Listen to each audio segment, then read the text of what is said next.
नमस्कार, स्वागत है आपका बिहार समाचार में। बिहार सरकार ने आज बिहार के सभी लोगों के लिए बड़े ऐलान कर दिए हैं। आज सरकार की ओर से गरीबों, किसानों और शिक्षकों के लिए बड़ा तोहफा दिया गया है। वहीं बिहार में राशन कार्ड धारकों और मजदूरों के लिए भी बड़ी काम की खबर है। वहीं हिट एंड रन कानून को लेकर एक बार फिर से बड़ा हड़ताल हो सकता है। एक बार फिर से auto driver, bus driver, rickshaw चालक सभी सड़कों पर उतर चुके हैं। इसी प्रकार बिहार की राजनीति में भी बड़ा बवाल हो रहा है। तो ऐसे ही आज की तमाम बड़ी खबरों के बारे में आपको विस्तार से बताने वाले हैं। पर इससे पहले आपसे एक छोटी सी अनुरोध है कि इस वीडियो को एक प्यारा सा लाइक अवश्य कर दीजिएगा। आपका एक लाइक करना ही हमारी मेहनत का फल होता है। तो चलिए शुरुआत करते हैं आज की पहली और बड़ी खबर से।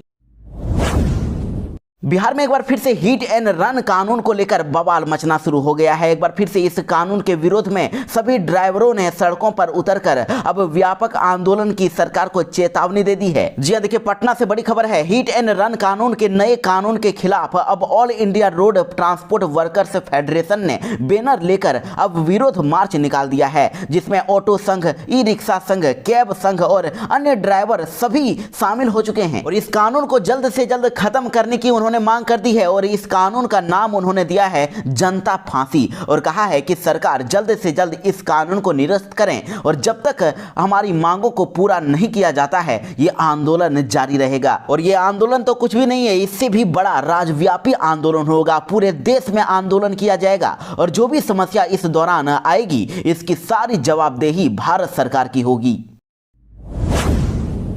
लोकसभा चुनाव जल्दी ही आने वाले हैं और इससे पहले ही बिहार की राजनीति में घमासान मचना शुरू हो गया है। देखिए, बड़ी खबर आ रही है। जदयू ने खुला ऐलान कर दिया है और कह दिया है कि 16 सीट से कम का कोई सवाल ही नहीं है। अगर कांग्रेस को कोई बात करनी है तो वो आरजेडी से करे, हमें उससे कोई मतलब नहीं है। यानी लोकसभा चुनाव को लेकर ही पूरे बिहार में महागठबंधन यानी कि इंडिया गठबंधन में घमासान बढ़ सकता है। आपको बता दें कि इधर जदयू ने तो अपना स्टैंड क्लियर कर दिया है और कह दिया है कि हमारे 16 सीटिंग सांसद हैं और इससे कम सीट हमें मंजूर ही नहीं बल्कि इससे ज्यादा सीटें हमें चाहिए। और वहीं जेडीयू पार्टी ने तो यह भी कह दिया है कि कांग्रेस और लेफ्ट पार्टियां अपनी सीटों को लेकर आरजेडी से बात कर लें और सीट शेयरिंग पर जदयू जो बात करेगी वो सिर्फ राजद से ही करेगी। वैसे आपको यह भी बता दें कि ये बयान जो है वो नीतीश कुमार के खास माने जाने वाले मंत्री संजय झा ने दिया है। उन्होंने कह दिया है कि कांग्रेस या फिर लेफ्ट पार्टियों को अगर सीट शेयरिंग पर बात करनी है तो वो आरजेडी पार्टी से बात कर लें और जब उनकी बातचीत फाइनल हो जाएगी तो फिर जदयू पार्टी अब राजद से बात करेगी। बिहार मौसम विभाग से बड़ी खबर आ रही है। बिहार में आज कई जिलों में भयंकर आंधी तूफान के साथ बारिश होने की संभावना है। बिहार में अब कड़ाके की ठंड और भी ज्यादा बढ़ने वाली है। जी आज से बिहार में मौसम में बड़ा बदलाव देखने को मिलेगा। बिहार के कई इलाकों में घना कोहरा छाया हुआ है और इसके साथ ही बिहार के कई जिलों में बारिश को लेकर अब अलर्ट जारी कर दिया गया है। तो बिहार के कौन कौन से जिले हैं जहां पर आज सबसे ज्यादा बारिश को लेकर संभावना है? देखिए, बिहार के मौसम विभाग का कहना है कि बिहार में सुपौल, अररिया, किशनगंज, मधेपुरा, सहरसा, पूर्णिया और कटिहार, साथ ही इधर सीतामढ़ी, मधुबनी, मुजफ्फरपुर, दरभंगा, वैशाली, भागलपुर, बांका, जमुई, मुंगेर और खगड़िया में सबसे घना कोहरा छाया हुआ है। इन जिलों में आज सबसे ज्यादा बारिश हो सकती है और बारिश तो होगी ही, इसके साथ ही भयंकर ठंड भी बढ़ने वाली है।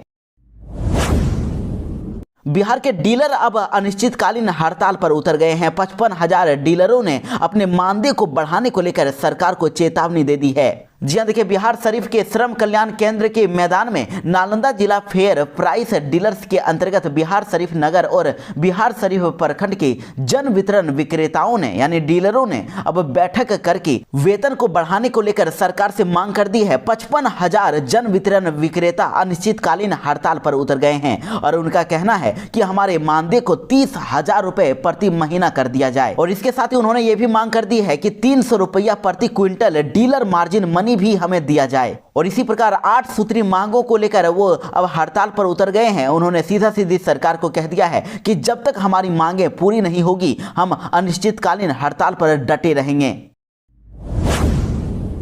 बिहार में कोरोना वापस आ चुका है, तो ऐसे में अब राज्य स्वास्थ्य समिति के बाहर अब लैब टेक्नीशियनों ने अब प्रदर्शन कर दिया है और उन्होंने सरकार से बड़ी मांग कर दी है। उन्होंने कह दिया है कि हमें नौकरी वापस दिया जाए। जी हाँ, पटना में लैब टेक्नीशियनों ने अब राज्य स्वास्थ्य समिति के बाहर खूब प्रदर्शन किया। प्रदर्शनकारियों का कहना है कि उनकी संख्या लगभग 850 है और कोरोना काल में जान पर खेलकर हमने काम किया और अब हमें नौकरी से हटाया जा रहा है। लेकिन अभी कोरोना का तो नया वेरिएंट आ गया है, तो ऐसे समय में हम लोगों को हटाया गया है, जो कहीं से भी ठीक नहीं है। उन्होंने कहा कि 2020 में केंद्र सरकार की अनुशंसा के बाद राज्य सरकार ने हमें कोरोना जांच के लिए बहाल किया था और कोरोना महामारी के समय हमने रात दिन लोगों की सेवा की और आज नौकरी से निकाल दिया गया है। हम लोग नौकरी की मांग को लेकर अब यहां पर पहुंचे हैं, इसलिए राज्य सरकार हम लोगों को वापस से नौकरी दे। अगर हमारी नौकरी ही खत्म कर दी जाएगी तो फिर हमारा घर कैसे चलेगा? हम लोगों को नौकरी वापस दिया जाए। बिहार के पूर्व मुख्यमंत्री जीतन राम मांझी ने शिक्षा विभाग के अपर मुख्य सचिव के पाठक की तारीफ की है। उन्होंने कह दिया है कि जो भी के पाठक के विरोध करने वाले लोग हैं वो गरीब, दलित और अल्पसंख्यक विरोधी हैं। वो तो चाहते ही नहीं है कि गरीबों के बच्चे पढ़ लिख कर आगे बढ़ें। दरअसल आपको बता दें कि मुख्यमंत्री नीतीश कुमार के खिलाफ मोर्चा खोलने वाले पूर्व सीएम जीतन राम मांझी इन दिनों के पाठक के काम की खूब तारीफ कर रहे हैं और जीतन राम मांझी ने के पाठक की प्रशंसा करते हुए के पाठक के विरोध करने वाले लोगों को दलितों और गरीबों और अल्पसंख्यकों का विरोधी बता दिया है। और यहां तक कि जीतन राम मांझी ने तो ट्वीट करते हुए सरकार से ये मांग भी कर दी है कि जितने भी सरकारी लोग हैं, सरकारी नौकरी जो कर रहे हैं, चाहे वो चपरासी का बेटा हो या फिर मुख्य सचिव का बेटा हो, विधायक का बच्चा हो या फिर मंत्री का, सरकार से जो भी वेतन उठा रहे हैं सभी के बच्चे सरकारी स्कूल में ही पढ़ने चाहिए। और सरकार अगर ये ऐसा काम अगर कर देती है, ये नियम अगर पास कर देती है, तो फिर शिक्षा के क्षेत्र में ऐतिहासिक सुधार हो जाएगा। जो भी सरकारी नौकरी करते हैं वो अपने बच्चों को प्राइवेट स्कूलों में ही पढ़ाते हैं, लेकिन अगर उनके बच्चे भी अगर सरकारी स्कूल में पढ़ेंगे तो फिर शिक्षा व्यवस्था सुधर सकती है। बिहार के शिक्षक अभ्यर्थियों के लिए बड़ी खबर आ रही है। देखिए, शिक्षक नियुक्ति का पूरक रिजल्ट बहुत ही जल्द जारी किया जाएगा और बीपीएससी के चेयरमैन अतुल प्रसाद ने इसकी बड़ी जानकारी दी है। जी हां, शिक्षा विभाग में अभी शिक्षकों के 14,762 वैकेंसियां खाली रह गई है, जिसका डाटा अब बिहार लोक सेवा आयोग यानी कि बीपीएससी को भेज दिया गया है, जिसके बाद अब बीपीएससी की ओर से जल्द दूसरे चरण की शिक्षक नियुक्ति का जो पूरक परीक्षाफल है यानी कि रिजल्ट है उसको प्रकाशित किया जाएगा। दरअसल जानकारी के लिए आपको बता दें कि दूसरे चरण में 14,762 अभ्यर्थी ऐसे हैं जो एक से अधिक स्तर के शिक्षक परीक्षा को पास कर चुके हैं, लेकिन ये शिक्षक किसी एक ही जगह पर तो काउंसलिंग में उपस्थित हो पाए, इसलिए 14,762 वैकेंसियां अभी खाली रह गई है। तो एक बार फिर से पूरक परीक्षा का रिजल्ट जारी किया जाएगा और 14,762 शिक्षकों की फिर से बहाली की जाएगी। सरकारी नौकरी की तलाश करने वाले युवाओं के लिए बड़ी खबर है। बिहार विधानसभा में कई पदों पर वैकेंसियां निकली है और मैट्रिक पास करने वाले लोग भी इसमें अप्लाई कर पाएंगे। जी हां, बिहार विधानसभा में अब नौकरी करने का सुनहरा मौका है। बिहार विधानसभा में 4 कैटेगरी के लिए 193 पदों पर बहाली निकली है। मैट्रिक से लेकर इंटरमीडिएट पास करने वाले अप्लाई कर सकते हैं और ऑनलाइन आवेदन करने की जो आखिरी तारीख है वो 21 जनवरी 2024 तक रखी गई है। तो कौन कौन से पदों के लिए इसमें वैकेंसियां निकली है? देखिए, डाटा एंट्री ऑपरेटर के लिए कुल 40 पदों पर वैकेंसियों को निकाला गया है, जिसकी संख्या घट या फिर बढ़ भी सकती है और अगर इसमें नौकरी लग जाती है तो फिर 25,500 से लेकर 81,000 रुपए तक वेतन मिलेगा। वहीं दूसरी तरफ इधर बिहार विधानसभा में सुरक्षा प्रहरी के लिए भी सबसे अधिक बहाली निकली है। सुरक्षा प्रहरी के लिए 80 पदों पर वैकेंसियों को निकाला गया है। वही ड्राइवर के लिए भी कई पदों पर बहाली निकाली गई है। साथ ही इधर कार्यालय परिचारी यानी कि चपरासी के भी 54 पद खाली हैं। तो जो भी इसमें आवेदन करना चाहते हैं उन्हें ऑनलाइन ही आवेदन करना होगा और इसके लिए ऑफिशियल वेबसाइट विधानसभा.bih.nic.in पर जाकर अप्लाई करना होगा। दरभंगा एम्स का बनने का रास्ता अब साफ हो गया है। केंद्र सरकार ने प्रपोजल स्वीकार कर लिया है और अब नए डिजाइन से दरभंगा एम्स बनेगा। जी हां, दरभंगा में बनने वाले बिहार के दूसरे एम्स को लेकर अब पिछले काफी समय से सियासत चल रही थी, लेकिन अब केंद्र सरकार ने निर्माण की स्वीकृति दे दी है। और शोभन बाईपास के पास दरभंगा एम्स बनेगा। बिहार सरकार ने केंद्र सरकार को नए एम्स के निर्माण को लेकर एक प्रपोजल भेजा था, जिसे केंद्र सरकार ने स्वीकार कर लिया है। तो जल संसाधन मंत्री संजय कुमार झा ने कहा है कि केंद्र सरकार का पत्र आ गया है और अब केंद्र सरकार नई डिजाइन के साथ दरभंगा एम्स का निर्माण करेगी। सीबीएसई में पढ़ने वाले विद्यार्थियों के लिए बड़ी खबर है। 10वीं और 12वीं की परीक्षा में अब डेट में बदलाव कर दिया गया है। जी हाँ, सीबीएसई ने अब इस साल होने वाली 10वीं और 12वीं की बोर्ड परीक्षा की डेट शीट में अब बदलाव कर दिया है। सीबीएसई की तरफ से परीक्षा की नई डेट शीट जारी कर दी गई है और नई डेट शीट के मुताबिक अब 12वीं की परीक्षाएं अब 15 फरवरी से शुरू होकर 2 अप्रैल तक होगी, जबकि 10वीं की परीक्षाएं 15 फरवरी से 13 मार्च तक आयोजित की जाएगी। और वहीं परीक्षा देने वाले छात्र छात्राएं सीबीएसई की ऑफिशियल वेबसाइट cbse.gov.in पर जाकर पूरा शेड्यूल चेक कर सकते हैं।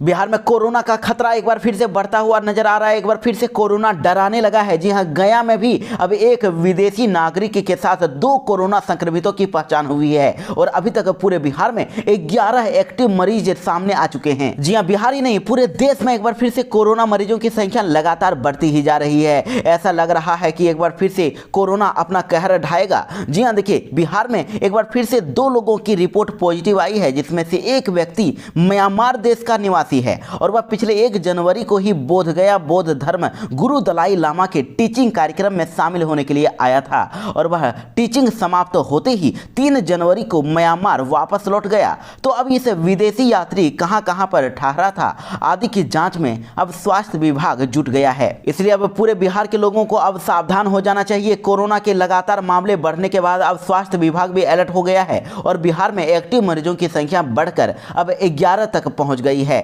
इसलिए अब बिहार के लोगों को कोरोना वायरस से एक बार फिर से सावधानी बरतनी होगी। बिहार के कई मजदूर एक बार फिर से विदेश में फंसे हुए हैं। उन्होंने सरकार से वतन वापसी की गुहार लगाई है और कहा है कि न ही हमें भोजन मिल रहा है और न ही बचे हुए पैसे हैं। सरकार जल्द से जल्द हमारी मदद करें। देखिए, दरअसल आपको बता दें कि सीतामढ़ी के 5 मजदूर जॉर्डन में फंसे हुए हैं। काम कराने के बाद कंपनी ने पैसा भी नहीं दिया और अब भारत लौटने के लिए भी, अपने घर लौटने के लिए भी उनके पास पैसे नहीं है और वतन वापसी के लिए उन्होंने अब केंद्र और राज्य सरकार से सभी मजदूरों ने गुहार लगाई है।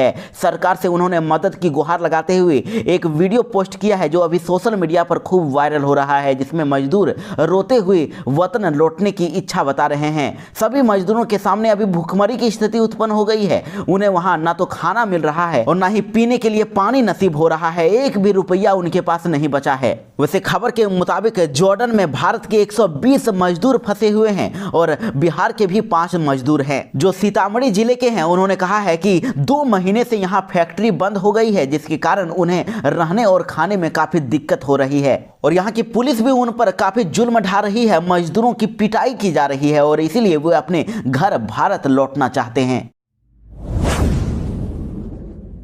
मनरेगा में काम करने वाले मजदूरों के लिए बड़ी खबर है। उनका वेतन उनके अकाउंट में तब तक नहीं मिलेगा जब तक उनका बैंक अकाउंट आधार कार्ड से लिंक नहीं हो जाता है। जी हां, केंद्र सरकार की ओर से इस संबंध में आदेश जारी कर दिया गया है और कह दिया गया है कि मनरेगा में काम करने वाले मजदूरों का, जिनके पास भी जॉब कार्ड है, उन सभी का पैसा तभी मिलेगा जब तक उनका बैंक अकाउंट आधार कार्ड से लिंक नहीं हो जाता है। वैसे जानकारी के लिए आपको बता दें कि बिहार में अभी मनरेगा में 1 करोड़ 48 लाख बिहार के परिवार जुड़े हुए हैं और जिसमें से 1 करोड़ 82 लाख लोगों का इसमें अभी काम चल रहा है और इनका जो मजदूरी का जो भुगतान है वो केंद्र सरकार के साथ ही राज्य सरकार भी करती है। 75% पैसा केंद्र सरकार देती है और राज्य सरकार 25% पैसा देती है। और बिहार में मनरेगा कामगार के लिए अभी जो 1 दिन की मजदूरी है वो 228 रुपये प्रतिदिन के हिसाब से भुगतान हो रहा है।